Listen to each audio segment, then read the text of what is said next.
हैं। जब आते हैं ना इस डेवलपमेंट वाले प्रोसेस पे,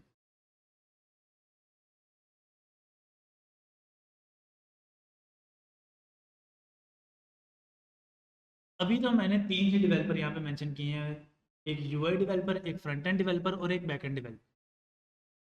लेकिन जैसे जैसे हमारा प्रोजेक्ट बड़ा होता जाता है, इसी तरह हमारे प्रोजेक्ट के अंदर इन डेवलपर्स की तादाद भी बढ़ती जाती है। किसी किसी प्रोजेक्ट में एक फ्रंट एंड और एक बैक एंड के साथ काम चल जाएगा, कहीं कहीं आप लोगों को दो फ्रंट एंड दो back and, multiple front end multiple back and के साथ भी काम करना। जितना जितना हमारा बड़ा होता जाएगा प्रोजेक्ट, उसी तरह हमारी डेवलपमेंट के जो भी रिसोर्सेज हैं वो भी बढ़ते जाएंगे। बाज़ औक़ात हमें फ्रंट एंड बैक एंड के साथ एक इंजीनियर एआई इंजीनियर भी ऐड करना पड़ता है एप्लीकेशन की नौइयत को देखते हुए। तो जब ये सारे डेवलपर आपस में कोलैबोरेट कर रहे थे, प्रोजेक्ट बना रहे थे, एक दूसरे को शेयर कर रहे थे, उसके दरमियान बहुत सारे प्रॉब्लम्स आने लगे।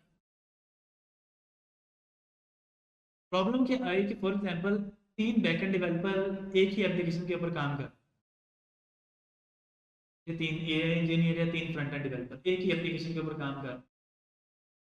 अब जब 3 डेवलपर काम कर रहे हैं तो तीनों डेवलपर ने अलग अलग सेक्शन के ऊपर काम करना है, या किसी एक सेक्शन के ऊपर भी काम कर सकते हैं।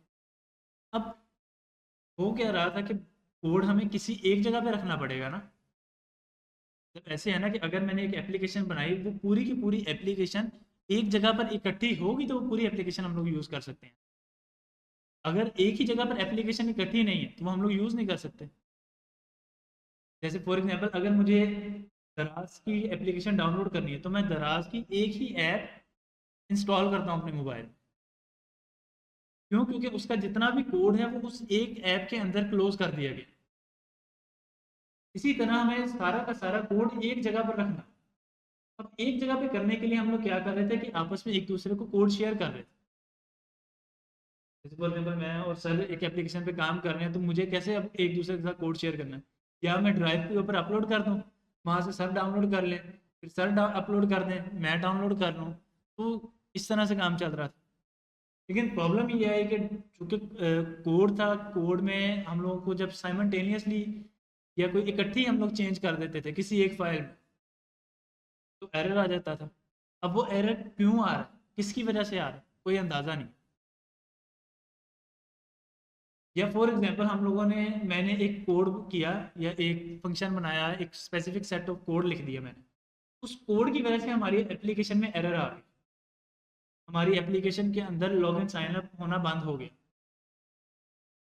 चूंकि लॉगिन साइन अप होना बंद हो गया है हमारी एप्लीकेशन के अंदर, अब वो गलती मेरी है, लेकिन ये कोड कैसे पता चलेगा कि मैंने किया है? ये कहीं भी रिकॉर्ड नहीं है।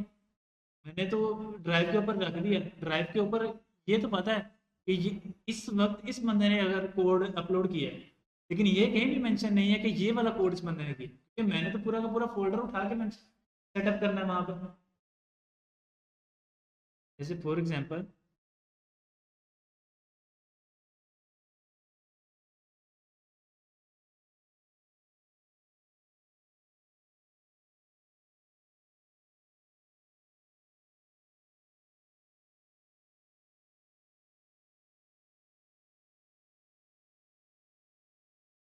अब ये एक प्रोजेक्ट है, ये सारी की सारी फाइल्स, जितनी भी फाइल्स हैं, ये सारी की सारी कोड की फाइल, डिफरेंट कोड हैं, डिफरेंट कामों के लिए यूज़ हो। जैसे जैसे हम लोग स्टडी करेंगे वैसे वैसे हमें आइडिया हो जाएगा।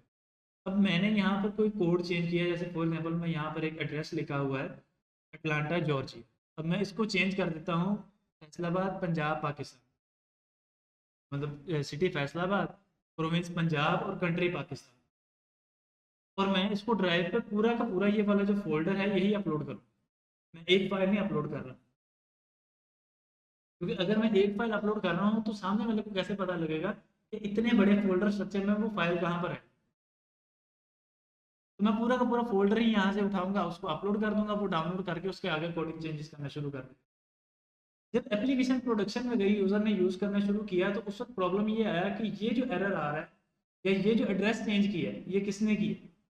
अब इस बात का कोई प्रूफ नहीं है, सर ने किया, सर कहेंगे अब्दुल ने किया।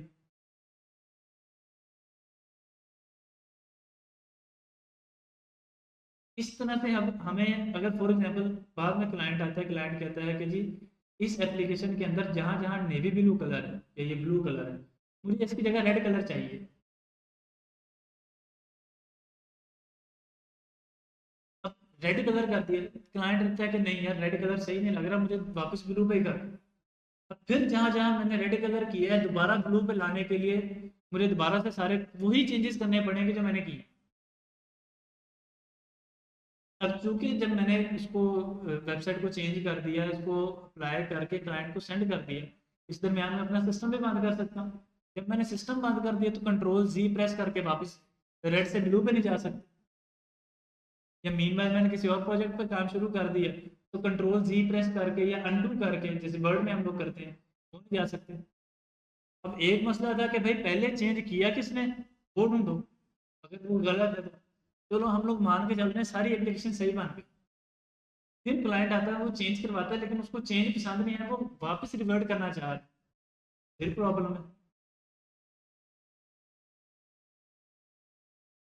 तो फिर उसके बाद हम लोगों ने कोई फाइल में चेंजिंग की, जैसे फॉर एग्जांपल हमारे पास एक फाइल है, ये एक फाइल, इस फाइल के अंदर हम लोगों ने कोई भी एक चेंज की और वो चेंज सेम जगह पर आ गई। जैसे इस लाइन नंबर 33 के ऊपर मैंने यहाँ पे कोड लिखा टेलमेंट सी एस एस एनिमेट और आगे उसका वर्जन। यहाँ पर मैंने कोई कोड में चेंज कर दी, यहाँ पर सर ने कोई कोड में चेंज कर दी। अब प्रॉब्लम ये है कि कोड किसका रखना है कि बाकी एप्लीकेशन चले। मेरा एग्जीक्यूट रखेंगे चले, सर का रखेंगे चले, या दोनों रखने पड़ेंगे तो पूरी एप्लीकेशन एग्जीक्यूट होगी। इस तरह कोड को मैनेज करते वक्त या एप्लीकेशन बनाते वक्त जो मैनेजमेंट थी ना, कोड की मैनेजमेंट, उसमें बड़े प्रॉब्लम्स आ रहे हैं।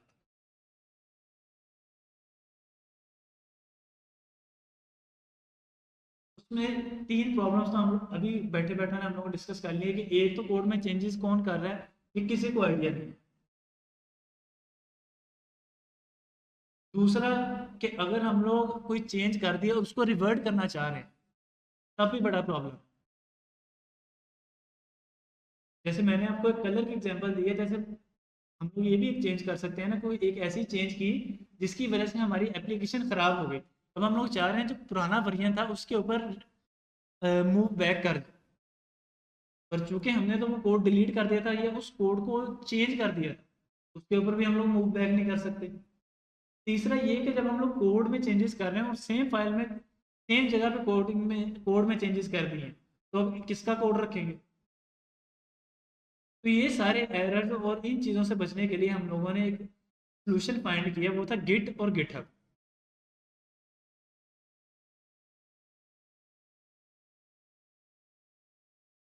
गिट गिटहब क्या है बेसिकली, गिट एक प्लेटफॉर्म है जो कि वर्जन कंट्रोल सिस्टम,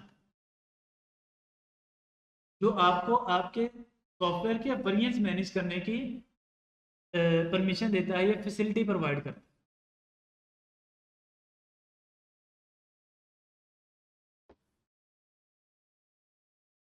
अच्छा, अब वो फैसिलिटी कैसे प्रोवाइड करता है वो हम लोग एक दफ़ा थोड़ा सा विजुअली देख लेते हैं, फिर इसको इंस्टॉल करते हैं और आगे मूव करते हैं।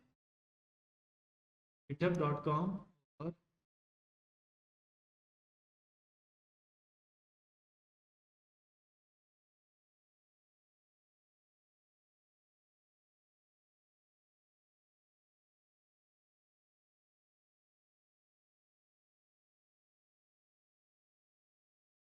अच्छा, जैसे ही मैंने ये कोई एक कोड का स्पेसिफिक सिस्टम खोला गिटहब के ऊपर आकर, ये देखें तो आपको गिटहब नजर आए। मैंने अपने गिटहब के अपने अकाउंट पर आकर कोई भी एक कोड खोला है, उस कोड के अंदर उसने मुझे बता दिया कि इसके अंदर कितने वेरिएंट्स मौजूद हैं, इस कोड को कितने वेरिएंट्स में से गुजारा गया है कि यहाँ तक पहुंचा, जो करंट एप्लीकेशन की कंडीशन है वो कितने वेरिएंट्स के बाद बनी। अब मैं इन वेरिएंट्स को ओपन कर लेता हूँ,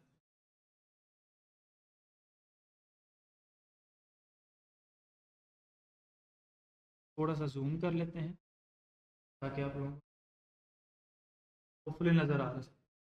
अब हर एक वेरिएंट की स्पेसिफिक आईडी है ताकि वो किसी और वेरिएंट के साथ मैच ना हो। वो वेरिएंट बनाया किस पर्सन ने, उस बंदे की आईडी का नाम, और बनाया कब।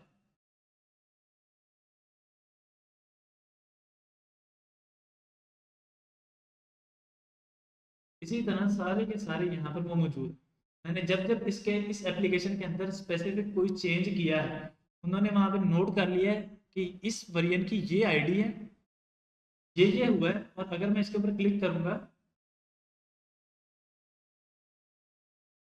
तो वो मुझे बता भी रहा है कि इस फोल्डर के अंदर इस फाइल के अंदर चेंज हुआ है। जो ग्रीन कलर का कोड है, यहाँ पे कुछ चीजें ग्रीन में नजर आ रही हैं, वो कोड ऐड किया, और जो रेड कलर में लिखा हुआ है वो कोड डिलीट किया। यहाँ पे रेड कलर से चीजें शो हो रही हैं, जैसे ये गेट इन टच वाला सिस्टम है, ये सारा रेड कलर से, इसका मतलब है कि ये कोड डिलीट कर दिया और उसकी जगह नया कोड ऐड किया है जो ग्रीन में है। ये वो ये भी बता रहा है कि किस लाइन से कोड डिलीट किया और किस लाइन पे कोड ऐड किया और किस पर्सन ने किया है। तो ये यहाँ पर mention, किस पर्सन ने ये किया है, कब किया है, और क्या क्या चेंज किया।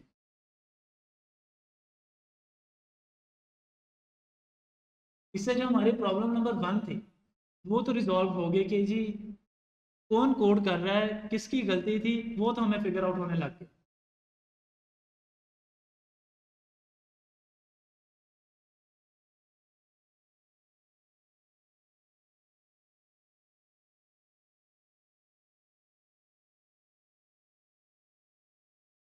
अच्छा, अब चूंकि मेरे पास हर वेरिएंट की एक स्पेसिफिक आईडी मौजूद है, अब मैं किसी भी एक वेरिएंट के ऊपर क्लिक करता हूँ, कॉन्टेक्ट अस पेज वर्किंग, जैसे यहाँ पर मैंने ये किया है, और उसके बाद यहाँ पर ब्राउज फाइल्स के अंदर जाता हूँ।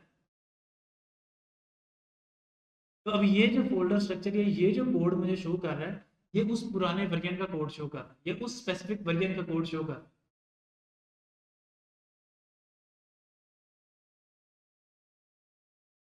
ये कोड कौन सा शो कर रहा है, जो हमारा कोड है पुराने वर्जन। जैसे मैं यहाँ से जा रहा हूँ और यहाँ पर ये डिफरेंट वर्जन है, मैं इसमें से कोई भी एक चूज कर लेता हूँ, जैसे ये initial commit with create next है। और यहाँ से मैं ब्राउज फाइल्स के अंदर जाता हूँ, और ये हमारी पुराने सिस्टम। अब पुराने सिस्टम के अंदर कैसे आए, इसको हम लोग कैसे वेरीफाई करते हैं, ये कैसे वेरीफाई करेंगे, क्योंकि अभी तो हमें बहुत सारी चीज़ें नहीं आती। तो मैं आपको बताता हूँ, यहाँ कहीं भी सोर्स के अंदर एक ही फोल्डर है, ऐप के अंदर ये सारे फोल्डर, सोर्स के अंदर एक फोल्डर है ऐप, और उसके अंदर ये सारे फोल्डर। अब मैं आपको नए वेरिएंट के अंदर लेके जाता हूँ, जहाँ पर हमारे पास लेटेस्ट कोड मौजूद है, और में हम लोग देखते हैं उसके अंदर, सोर्स के अंदर क्या यही सिस्टम्स मौजूद हैं या यही फोल्डर मौजूद हैं, या कोई और भी ऐड की।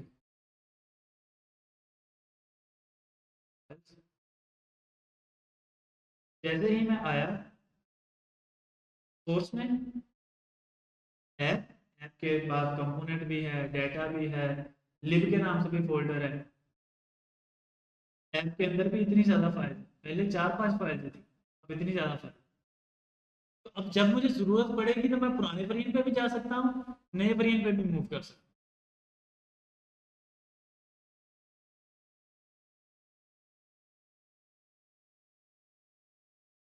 अब गिट या गिटहब जो हमारा एप्लीकेशन है, ये हम लोगों ने यूज़ क्यों करनी है, यहाँ तक किसी को कोई प्रॉब्लम नहीं है, यहाँ तक किसी का कोई क्वेश्चन।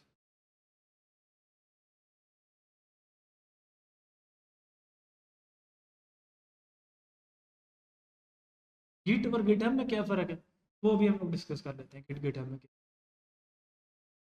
यहाँ तक तो प्रॉब्लम कि हम लोग यूज़ क्यों कर रहे होंगे, या ये क्या प्रॉब्लम हमारी सॉल्व कर रहा है, ये क्लियर है सबको।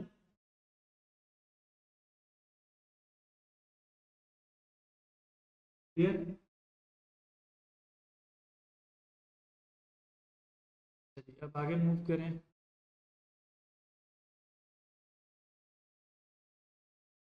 अब हम लोगों ने 2 सॉफ्टवेयर पढ़ने हैं, गिट और गिटहब। गिट गिटहब हम लोगों ने पढ़ना क्यों है, ये हम लोगों को क्लियर हो गया। अब एक क्वेश्चन आया कि सर गिट और गिटहब दोनों में डिफरेंस क्या?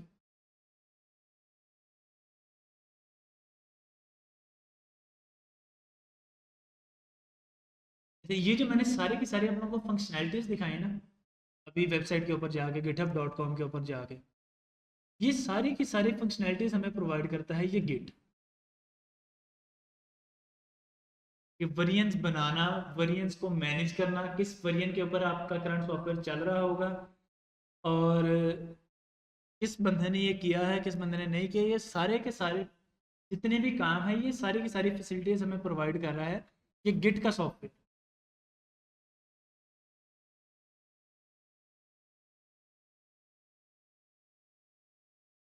अब चूंकि अब सारा का सारा कोड पड़ा है मेरा इस लैपटॉप के अंदर,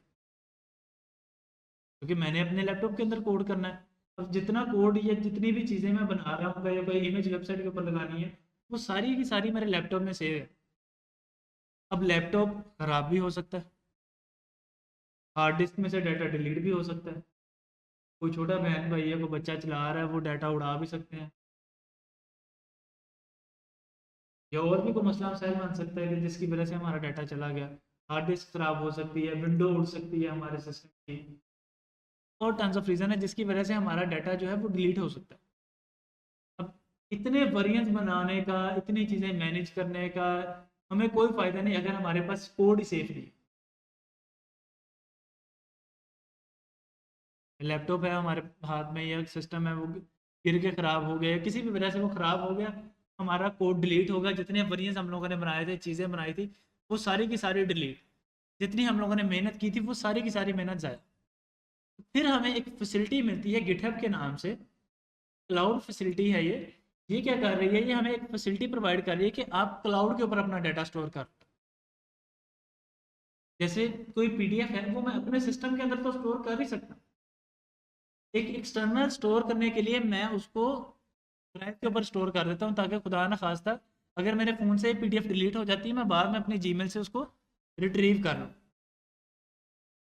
इसी तरह गूगल फोटोज़ है, वो पिक्चर्स हमारी सारी गैलरी में तो सेव हो ही रही हैं, लेकिन गूगल फोटोज़ का क्या है कि अगर हमारा फ़ोन रीसेट मार देते हैं, फ़ोन खुदा न खास्ता कोई चोरी हो जाता है या कोई और प्रॉब्लम बन जाता है, किसी वजह से वो पिक्चर डिलीट हो जाती हैं, तो वो गूगल फोटो से हम रिट्रीव कर लेते हैं।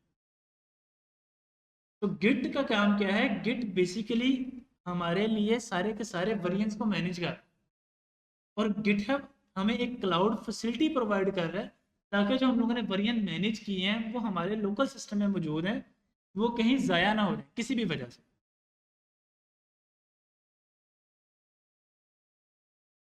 सिस्टम ख़राब हो गया, कहीं जा रहे थे, को बारिश हुई, पानी पड़ गया, हार्ड डिस्क ख़राब हो गई, रीसेट मारना पड़ गया, सिस्टम की विंडो उड़ गई, या कोई और प्रॉब्लम आ गई,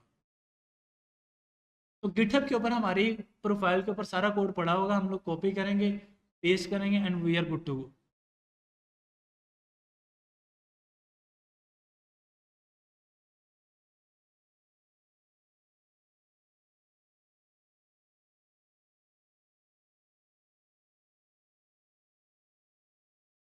अच्छा, जैसे अब हम लोगों को गूगल ड्राइव के ऊपर या कोड, सॉरी, गूगल ड्राइव के ऊपर कोई बुक रखनी है, कोई पीडीएफ रखनी है, कोई डॉक्यूमेंट रखना है, तो उसके लिए हमें कोई अकाउंट चाहिए। ये गूगल फोटोज़ का हमें एक अकाउंट चाहिए जहाँ से हम लोग अपना डाटा पब्लिश करेंगे। इसी तरह गिटहब के ऊपर भी जब हम लोगों को डाटा पब्लिश करना है, तो हमें एक अकाउंट चाहिए। फिर हम लोग मान लेते हैं कि अगर हम लोग गिटहब के ऊपर नहीं रखते हैं, हम लोग कहते हैं कि नहीं हमारे सिस्टम में ही रहे, तो फिर भी हमें एक अकाउंट तो चाहिए होगा गिटहब का, ताकि गिट यूनिकली वेरीफाई कर सके कि ये कोड किसने किया। तो मैंने अभी दिखाया ना कि आपको मेरे नाम लिखा आ रहा है, अबू रहरा 127, वो मेरा एक यूनिक यूज़र नेम है।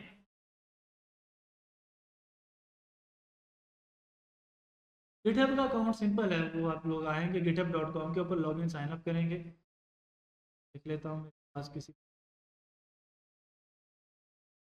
को,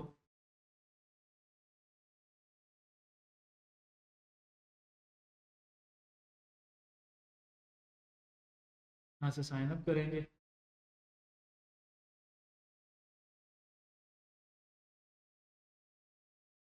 ईमेल एंटर करेंगे, आप लोग जैसे नेक्स्ट नेक्स्ट करके हम लोग अपना अकाउंट बनाते हैं। वैसे गूगल के जैसे अकाउंट बनाते हैं, वैसे हम लोग गिटहब का अकाउंट भी बनाते हैं। तो गिटहब का अकाउंट बनाते वक्त एक चीज़ जो जिसका हम लोगों को ख्याल रखना है वो है गिटहब का यूज़र नेम, क्योंकि ये एक ऐसा टूल है जो हम लोग प्रोफेशनली यूज़ कर रहे हो। पर्सनल तो यूज़ करना नहीं है, क्योंकि मुझे जब सॉफ्टवेयर बनाना है तो मुझे एक टीम के साथ कोलैबोरेट करना है। अगर मैं कहीं जॉब कर रहा हूँ तो उस ऑफिस के अंदर कोलैबोरेट करना है, या अगर मैं कहीं किसी फ्रीलांस प्रोजेक्ट पे भी काम कर रहा हूँ तो मुझे किसी और डेवलपर के साथ कोलैबोरेट करना पड़ जाता है, या किसी और टेस्ट इंजीनियर के साथ कोलैबोरेट करना पड़ जाता है।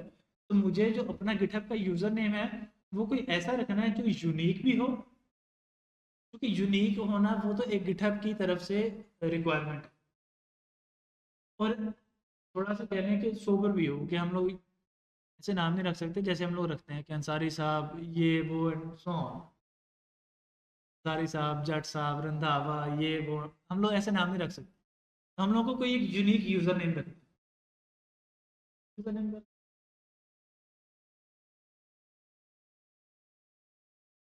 एंड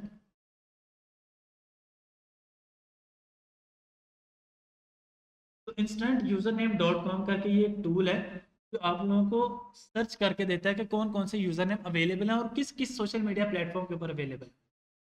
जैसे फॉर एग्जांपल यहाँ पे सर्च कर लेता हूँ रेरा, और अब उन्होंने मुझे बता दिया कि सिंपल अबू रेरा यूट्यूब पे के ऊपर अवेलेबल है, स्नैपचैट पे, ट्विच पे, वीमियो पे बस, या इंस्टाग्राम के ऊपर नहीं अवेलेबल। तो आप लोग यहाँ से सर्च करके एक ही नाम रख सकते हैं। जैसे मेरा अबू रेरा 127 है, तो मेरा यूट्यूब चैनल भी इसी के ऊपर है, मेरा जो क्या नाम है गिटहब है वो भी इसी के ऊपर है, इंस्टा के ऊपर है अबू रेरा _127, लिंक्डइन भी मेरा इसी के ऊपर है, एंड सो ऑन। यहाँ पे आप लोगों को बहुत सारे तो ये मिल जाएंगे कि जहाँ जहाँ आपको अवेलेबल है या नहीं अवेलेबल। जैसे ये कुछ फोटोग्राफी है, अनस्प्लैश के ऊपर है, बिहेंड्स के ऊपर है, टेलीग्राम के ऊपर अवेलेबल है, पाइथन के ऊपर अवेलेबल है, एनपीएम के ऊपर मेरा रिजर्व है, एनपीएम के ऊपर, ये इसके ऊपर भी बना लेते हैं। इसी तरह हम लोग कोशिश करेंगे कि हम लोग एक यूनिक यूज़र नेम रखें, ताकि जब हम लोग इंडस्ट्री में काम कर रहे हों तो हमारी एक पहचान, एक ही यूज़र नेम के साथ हम लोग सारे जो सोशल मीडिया अकाउंट्स हमको हैंडल कर सकें। अगर कोई हमारे रीच आउट करना चाह रहा है तो इजीली रीच आउट कर सकें। इसका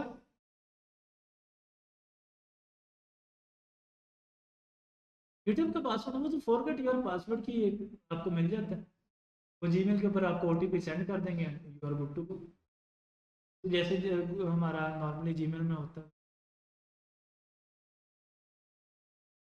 अच्छा, अब हमें अपने सिस्टम के अंदर गिट इंस्टॉल करना पड़ेगा, क्योंकि हमारे जितने भी वेरिएंट्स मैनेज हो रहे होंगे लोकली वो गिट कर रहा हो, और गिटहब के ऊपर तो हमारा अकाउंट है। जो हमारा अकाउंट गिटहब के ऊपर होगा वही हम लोग गिटहब के अंदर चला लेंगे। अच्छा, गिट जो टूल है वो टूल है थोड़ा सा command line based.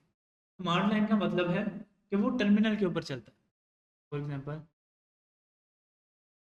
Git dash V, git, तो ये इसी तरह हमें गिट की कमांड्स डिफरेंट डिफरेंट चलानी पड़ेगी।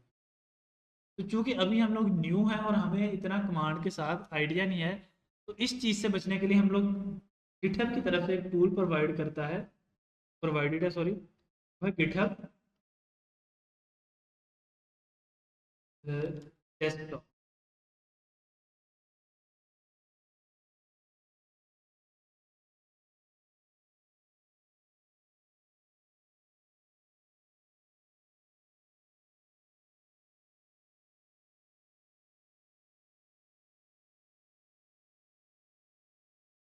तो उनकी टैगलाइन भी यही है कि experience git without the struggle. तो हम लोग गिटहब डेस्कटॉप डाउनलोड कर लेंगे और अपने सिस्टम में इंस्टॉल कर लेंगे। इससे हमें क्या फ़ायदा है कि हमें वो कमांड्स याद नहीं करनी पड़ेंगी। अच्छा, इन फ्यूचर हम लोग कमांड्स के साथ ही काम कर रहे हैं, क्योंकि जो हमारे पास मेन एक्सेस है, ये जो ज़्यादा एक्सेस है, बहुत सारे टूल्स या बहुत सारी चीज़ें ऐसी हैं जो इस गिटहब डेस्कटॉप के अंदर अवेलेबल नहीं है। लेकिन चूंकि अभी हम लोग स्टार्ट कर रहे हैं तो पहले 2-3 क्वार्टर तक हमें जितना गिटहब चाहिए वो इस गिटहब डेस्कटॉप के अंदर मौजूद है। उसके बाद फिर हमें, जब हम लोग प्रोफेशनली मूव कर रहे होंगे, फिर हमें गिट जो कमांड लाइन है उस वक्त हमें यूज़ करना ज़रूरी हो जाएगा, जब हम लोग एडवांस गिट के ऊपर मूव, फिर हम लोग उसकी कमांड्स को स्टडी कर लेंगे। अभी अगर हम लोग कर रहे हैं तो वो अपने आप को कह लो मुश्किल में डालने वाली बात। अगर कोई करना चाह रहा है तो गिट कमांड्स करके, गिट गिट की ऑफिशियल वेबसाइट पर आया मैं, और डॉक्यूमेंटेशन, तो यहाँ पर आपको रेफरेंस मैनुअल में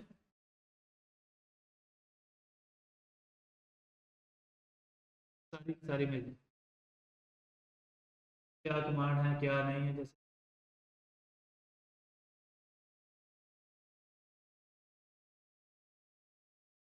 ये उसकी कमांड गिट ऐड, आगे क्या क्या ऑप्शन है ये सारी की सारी, ये आप लोग यहाँ से अगर कोई बंदा स्टडी करना चाहे तो यहाँ से स्टडी कर सकता है। फिलहाल हम लोग गिटहब डेस्कटॉप यूज़ कर रहे हैं।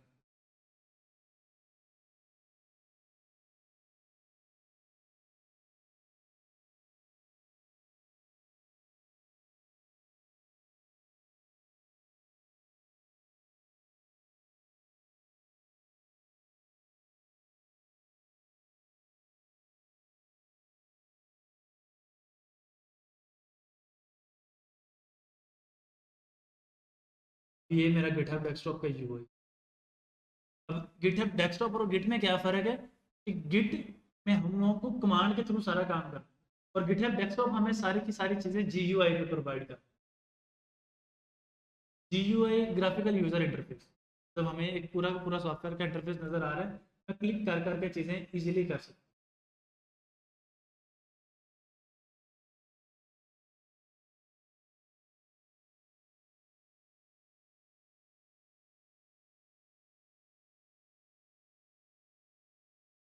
मीमल सारा इंस्टॉल कर लें, गिटहब पर अकाउंट वगैरह बना लें। अगर किसी को कोई इशू आ रहा है तो बताएं, फिर मैं आके वहाँ पे रिजॉल्व करवा